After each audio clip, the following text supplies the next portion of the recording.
हम अदालत के कर्मचारी हैं और हमारे के ऊपर ही जो हमारे साथ ही अन्याय हो रहा है, तो हम ये बताओ कि पब्लिक के साथ क्या होता होगा। ये बड़ी सबसे बड़ा सवाल जनता के मन में आना चाहिए। हमें न्याय तो मिल नहीं सकता। हमने सोचा कि सुप्रीम कोर्ट में न्याय मिलेगा, लेकिन अब तो वहाँ से भी विश्वास उठता जा रहा है, क्योंकि न्यायपालिका ही भ्रष्ट हो चुकी है पूरी तरह। और हम ये चाहते हैं बस कि एक बार ये योगी जी जो है ये साबित कर दे कि कहाँ पे गलत किया है मेरे पापा ने, या भ्रष्टाचार के खिलाफ आवाज़ उठा के कहाँ पे गलती की है। अगर वो इन सब बातों को मानते हैं कि ये सब गलत हो रहा है, हर बच्चे को उसका मौलिक अधिकार मिलना चाहिए, तो आज हमें अभी सबके सामने हमारे मौलिक अधिकार दिए जाएं जो एक बच्चे के मौलिक अधिकार होते हैं।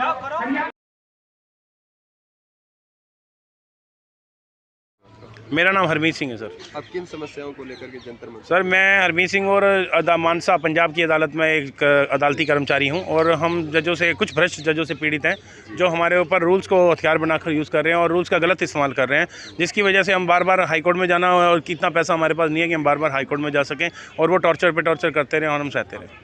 क्या टॉर्चर किया?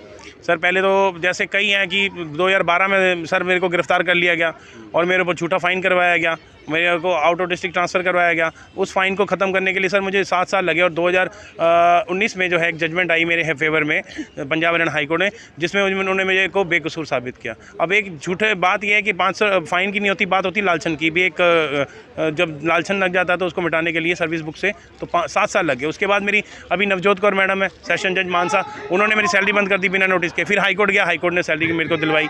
फिर मेरे को ज्वाइनिंग टाइम मांगा तो ज्वाइनिंग टाइम नहीं दिया। फिर हाईकोर्ट गया तो ज्वाइनिंग टाइम में भी उन्होंने दे दिया। कहने का मतलब है खुद तो वो कर्मचारियों के साथ शोषण करती हैं, अपने घरों में काम करवाती हैं, लेकिन दूसरों के ऊपर नाजायज़ टॉर्चर कर रही हैं लगातार। सर हम मैंने सर 9 सितंबर को हमने शुरू किया था अपना पंजाब हरियाणा हाई कोर्ट से सुप्रीम कोर्ट तक हम पैदल यात्रा शुरू करी थी, और पैदल यात्रा के दौरान हम सुप्रीम कोर्ट में कल गए थे और हमने वहाँ पे ज्ञापन दिया, और आज जंतर मंतर के माध्यम से president, prime minister, home minister, law minister को हमने रिप्रेजेंटेशन दी है कि कुछ भ्रष्ट जजेस हैं उनके ऊपर कार्रवाई की जाए। और जो हाईकोर्ट के ऑर्डर हैं, हाईकोर्ट तो अच्छे ऑर्डर निकालती है, लेकिन लोअर कोर्ट के जजेस जो हैं उनको इंप्लीमेंट ही नहीं करते हैं, और उनको प्रॉपर तरीके से इंप्लीमेंट नहीं करते हैं। हालांकि कंप्लायंस रिपोर्ट मांगी जानी चाहिए, लेकिन कंप्लायंस रिपोर्ट पता नहीं दी गई है कि नहीं दी गई। अगर दी गई है तो वो झूठी दी गई है, हाईकोर्ट के आंखों में धूल झोंकी गई है। अगर नहीं दी गई तो ये भी एक नेग्लिजेंसी है जो जजेस द्वारा की जा रही है। हम अदालत के कर्मचारी हैं और हमारे के ऊपर ही जो हमारे साथ ही अन्याय हो रहा है, तो हम ये बताओ कि पब्लिक के साथ क्या होता होगा। ये बड़ी सबसे बड़ा सवाल जनता के मन में आना चाहिए। हर एक आदमी कहता है तुझे अदालत में आ जाऊँ, अदालत में न्याय लेंगे। हम कहाँ जाएँ? अदालत जजेस के ऊपर तो कोई है नहीं डिपार्टमेंट। यहाँ पे प्राइम मिनिस्टर में आगे, यहाँ पे आगे, लेकिन हमें पता लगता है कि हम सुनवाई कहाँ करें। हमारी तो कहीं सुनवाई नहीं ना, हाईकोर्ट में जाते हैं बार बार, कितने पैसे खर्चे सर, हमारे पास इतने पैसे भी नहीं है। हमारे कई कर्मचारी सुसाइड कर गए सर, कई कर्मचारियों ने हमारे सुसाइड कर लिया, और दीवारों पे लिख लिख के जजेस का नाम लिख लिख के सुसाइड करा है। जैसे पलवल में एक सुभाष चंद्र सरोय का नाम लिख के गौरव ने सुसाइड किया था। एक अपना गन्नौर में एक दीवार पे लिख के गए, मर गया कि मेरी मौत का जिम्मेदार आर.के. जैन होगा। ऐसे कई हैं। अभी एक रिसेंटली रोहतक में भी एक गनमैन ने सुसाइड किया, जज के नाम लिख के उसके ऊपर। अभी रिसेंटली भिवानी के एक एडीजे के ऊपर एक औरत द्वारा एक FIR हुई है, जिसमें शोषण का जो है उनका FIR हुई है। उसका नाम नाजिर अली, आई थिंक, पता नाजिर विवेक नाजिर, पता नहीं ऐसे कुछ नाम था उनका। अभी आज ही की अखबार में खबर आई है उनकी। तो ये हमारे साथ, ये एम्प्लॉयज़ के साथ बहुत ही ज़्यादा अन्याय हो रहा है। कोई भी रूल जो है हमारे साथ प्रॉपर तरीके से इम्प्लीमेंट नहीं हो रहा, जिसकी वजह से जो है हमारे को यहाँ पे आना पड़ा। और पैदल यात्रा आप देखिए, 14 दिन की यात्रा हमने निकाली है। देश में 5 करोड़ केस पेंडिंग हो चुका है जी, ठीक है जी। और हमने इसकी हम जनता के लिए भी कहते हैं और अपने लिए भी कहते हैं कि देश के अंदर जितनी भी अदालतें हैं उसकी ऑडियो वीडियो रिकॉर्डिंग होनी चाहिए। हमारी इंक्वायरी में, हम कर्मचारी की इंक्वायरीज़ में हमारी कोई सुनवाई नहीं होती प्रॉपर तरीके से, जिसकी वजह से हम एप्लीकेशन लगाते हैं, हमारी एप्लीकेशन नहीं सुनवाई थी। मैंने खुद ने लगाई हुई है कि मेरी जितनी भी इंक्वायरी हैं वो ऑडियो वीडियो रिकॉर्डिंग के अंदर, लेकिन उसके ऊपर भी ऑर्डर पास नहीं किया जाता। अब तो सुप्रीम कोर्ट ने भी लाइव स्ट्रीमिंग शुरू करने वाली है, और कई हाई कोर्ट ने भी शुरू कर दिया, लेकिन अफसोस की बात है कि हमारी निचली अदालतों में हो नहीं रहे। और जबकि सबसे ज़रूरी जो है निचली अदालतों की ऑडियो वीडियो रिकॉर्डिंग होनी चाहिए, तभी जाके जो है जनता को ट्रांसपेरेंट और करप्शन फ्री जस्टिस मिलेगा। अदरवाइज तो आप तारीख पे तारीख भुगतते रहोगे। तो आपने कई देखा होगा, कई जगह देखा, इवन कि पंजाब हरियाणा हाई कोर्ट में बैठे हुए जज ने 1 करोड़ रुपए में पेपर बेच दिया। जस्टिस दीपक गुप्ता जी कहते हैं कि अपना न्यायपालिका ताकतवर और पैसे वालों के पक्ष में हो गई है। जस्टिस मार्कंडेय काटजू कह रहे हैं जी 50% हायर जुडिशरी करप्ट है। ठीक है जी। और जस्टिस खेर कहते हैं कि हाँ भी अगर आपके पास पैसे नहीं है तो न्याय की तरफ देखना गुनाह है। तो इतनी चीज़ अगर पटना के जस्टिस कहते हैं कि अगर निचली हाई कोर्ट जो है निचली अदालत के जजों को संरक्षण दे रही है, जिसके बाद उनका काम छीन लिया गया उनसे, उसको 2 दिन बाद उनको काम दिया गया। ये तो सर सारा ऑन रिकॉर्ड पड़ा है। 1.5 करोड़ में पेपर बेचने वाले बलविंदर कुमार शर्मा पंजाब हरियाणा हाई कोर्ट के थे। जज हेमंत कौरवाल ने जो है 40 लाख रुपए की रिश्वत लेके, आप देखिए एडीजी में पटियाला सर्च मारिए गूगल पे, आपको 40 लाख रुपए की रिश्वत लेते हुए उनका केस सामने आ जाएगा। इतनी अदालतों में भ्रष्टाचार होने के बाद भी हम लोग सो रहे हैं और हम भगवान माई लॉर्ड कर रहे हैं जी। ये तभी होगा जब स्ट्रिक्ट कार्रवाई होगी, अदरवाइज पब्लिक का नुकसान होता जाएगा। और आपने कभी देखा कि कंप्लेनेंट के ऊपर हमारे देश का कानून का मजाक उड़ाया जा रहा है, अदालतों में उड़ाया जा रहा है जी, सीधी सी बात है। क्या नाम है? मेरा नाम विक्रम शर्मा, जिला बुलंदशहर, उत्तर प्रदेश से। अब किन मांगों को लेकर जंतर मंतर पे आए? हमने कचहरी के भ्रष्टाचार को खोला तो हम पे झूठे आरोप लगा दिए गए। आप कैसे कह सकते हैं कि भ्रष्टाचार होते हैं? हम पे डॉक्यूमेंट्री प्रूफ सारे मौजूद हैं। हम डॉक्यूमेंट्री प्रूफ के अलावा नहीं बोलते, आंखों के सामने कुछ हो जाए नहीं बोलेंगे। जिसके प्रमाणित साक्ष्य मौजूद हैं उसी को हम बोलेंगे। मामला ये है कि हम पर झूठे केस लगाए गए और जो हमने साक्ष्य दिए घोटाले के, उन पर कार्रवाई नहीं हो रही, बल्कि हमें जेल में डाल के हमें मारने का पूरा प्लान है इनका।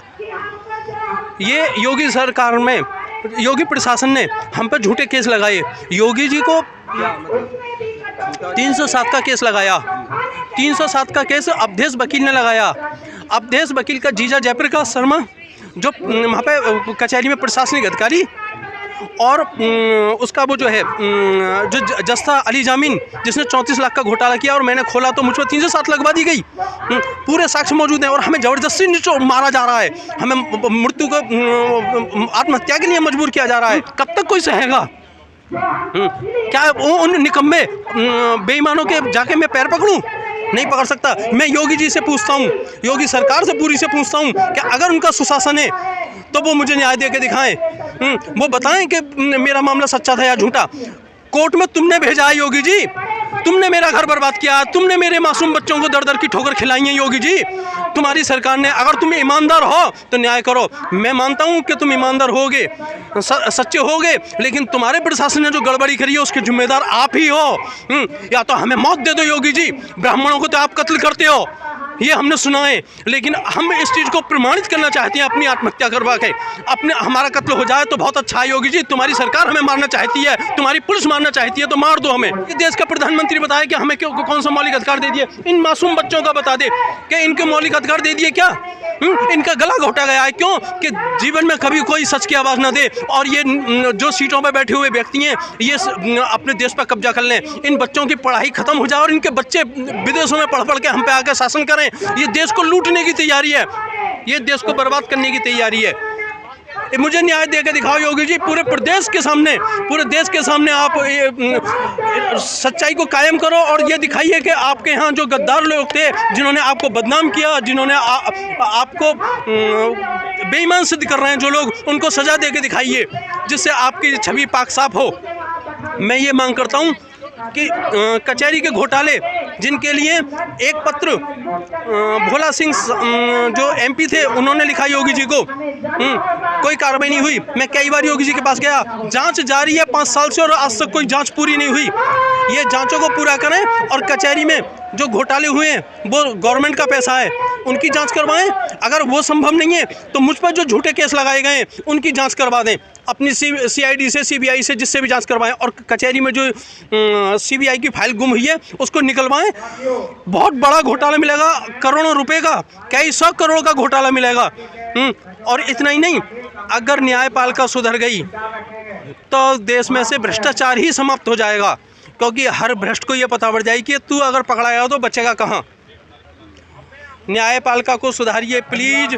मेरी आपसे हाथ जोड़कर विनती है योगी जी, प्रधानमंत्री श्री नरेंद्र मोदी जी, मेरी आपसे हाथ जोड़कर विनती है कि देश में जो एक विशेष बहुत बड़ा तंत्र है, न्याय तंत्र, उसको मजबूत बनाइए, उसको सुंदर बनाइए, उसको अति सुंदर बनाइए।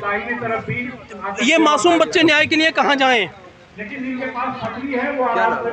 यशी शर्मा, आप कौन से क्लास में पढ़ते 10th। हो? आप अपने पापा जी के साथ न्याय की मांग को लेकर के यहाँ पे जंतर मंतर। हाँ, क्योंकि हमें ये पता है कि हमें न्याय तो मिल नहीं सकता। हमने सोचा कि सुप्रीम कोर्ट में न्याय मिलेगा, लेकिन अब तो वहाँ से भी विश्वास उठता जा रहा है, क्योंकि न्यायपालिका ही भ्रष्ट हो चुकी है पूरी तरह। और हम ये चाहते हैं बस कि एक बार ये योगी जी जो है ये साबित कर दे कि कहाँ पे गलत किया है मेरे पापा ने, या भ्रष्टाचार के खिलाफ आवाज़ उठा के कहाँ पे गलती की है।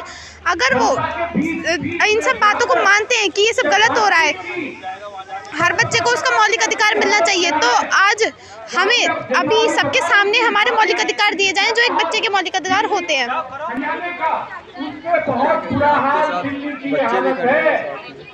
बच्चे मजबूरी हैं, 1 साल का बच्चा भी होगा तो भी वो अपने माँ बाप के पास ही भागेगा। हमें मजबूर किया गया है। और जो भ्रष्ट हैं वो उनको जज अपने पास में बैठाते हैं, उनकी कॉल रिकॉर्डिंग निकलवा लीजिए, उनके परिवार का रिकॉर्डिंग। एक परिवार के 23 आदमी कचहरी में कैसे भर्ती हो सकते हैं बताइए? नहीं हो सकते ना। 23 आदमी एक परिवार के भर्ती हो गए। इतना ही नहीं, उनके 84 से जांच बनी हुई है, 96 में जांच बनी हुई अधिकारी लोगों के खिलाफ, आज तक वो जांच पूरी क्यों नहीं हुई? प्रधानमंत्री वो एक जज ने फर्स्ट एडीजे एक मोमडन थे 2014 में, उन्होंने खुद कहा कि नीचे से ऊपर तक सबको मालूम है, देश के प्रधानमंत्री राष्ट्रपति को मालूम है कि घोटाला होता है। तुम बहुत ईमानदार बन गए हो, क्या कर लोगे तुम?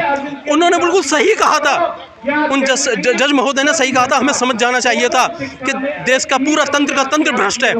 अगर सच होता तो इतना टाइम बीत गया, सरकारें बदल गई, 1 महीने में सुशासन लागू हो जाएगा। यहाँ तो सालों बीत गई। मेरे देश के प्रधानमंत्री जी, आप जैसा प्रधानमंत्री शायद देश को फिर ना मिले। आप कृपया कीजिए, इस भ्रष्ट तंत्र को रोकिए, आप इधर भी ध्यान दीजिए। और अगर आपने मेरी फाइल को C-32-255-17 इलाहाबाद हाई कोर्ट में चल रही है, उसको खोल लिया, तो उसमें काउंटर एफिडेविट में अली जामिन ने सारे अपराधों को कबूल किया है। जजों के जो वो हैं आदेश लिखे जाते हैं जज के द्वारा, वो वकीलों के चैम्बर में लिखे गए, उनकी प्रमाणित प्रति भी मौजूद हैं। आप एक बार ध्यान तो दीजिए कि न्याय बिक नहीं रहा, लुट रहा है। हम अपने प्राण गंवा सकती हैं देश के लिए, लेकिन गलत काम नहीं करेंगे। लेकिन प्रधानमंत्री जी, आपके हाथ में पावर है, आपको प्राण गंवाने की जरूरत नहीं है, आपको तो एक बस साइन करने की जरूरत है। प्लीज आपसे बहुत रिक्वेस्ट है कि मासूम लोगों को बचा लीजिए। 80% न्यायालय भ्रष्ट हो चुकी हैं। ये मैं नहीं कह रहा, ये चीफ जस्टिस दिल्ली कह रहे हैं। प्लीज ध्यान दीजिए, अगर न्यायपालिका का तंत्र बिगड़ रहा है तो उसके जिम्मेदार भी आप हैं, क्योंकि न्यायपालिका को सपोर्ट देने वाले आप ही व्यक्ति हैं। मेरे मौलिक अधिकारों की रक्षा करने वाले भी आप ही हैं। योगी जी, मैं आपसे कहूँगा कि आप एक बार, बस एक बार न्याय तंत्र में जो आपकी सरकार ने, आपके उन्होंने कारिंदों ने जो गड़बड़ी की है और आपकी धूमिल छवि की है, एक बार उन्हें अरेस्ट करिए और इसकी जाँच कीजिए, पता लगाइए कि ये गड़बड़ी कहाँ हुई। अगर आपने ऐसा नहीं किया तो हम तो नहीं रहेंगे, लेकिन आपकी छवि बहुत गंदी हो रही है इन्हीं लोगों के कारण, आपके कारण नहीं, इन बेईमान और भ्रष्टों के कारण। क्योंकि ये पैसे दे के भर्ती हुए थे और आज तक रिश्वत ले रहे हैं। इन्होंने रिश्वत के कारण, रिश्वत लेकर मुझ पर झूठा आरोप लगाया। 3 दिन की मेडिकल गायब है, 3 दिन का पुलिस रिकॉर्ड गायब है। क्यों? और फिर भी मेरे ऊपर केस दर्ज हुआ। पहली एफआईआर कहाँ गई 3 दिन की? मेडिकल कहाँ गया पूरा? कहाँ गए ये? लेकिन दोषी में धन्य हो योगी सरकार, धन्य हो, तेरी जय हो योगी सरकार। योगी जी, ध्यान दीजिए अपनी सरकार पे और कार्रवाई कीजिए। हम तो मर जाएंगे, लेकिन फिर आपके सपोर्टर नहीं मिलेंगे जो आपको सच्चाई का ज्ञान करा सकें।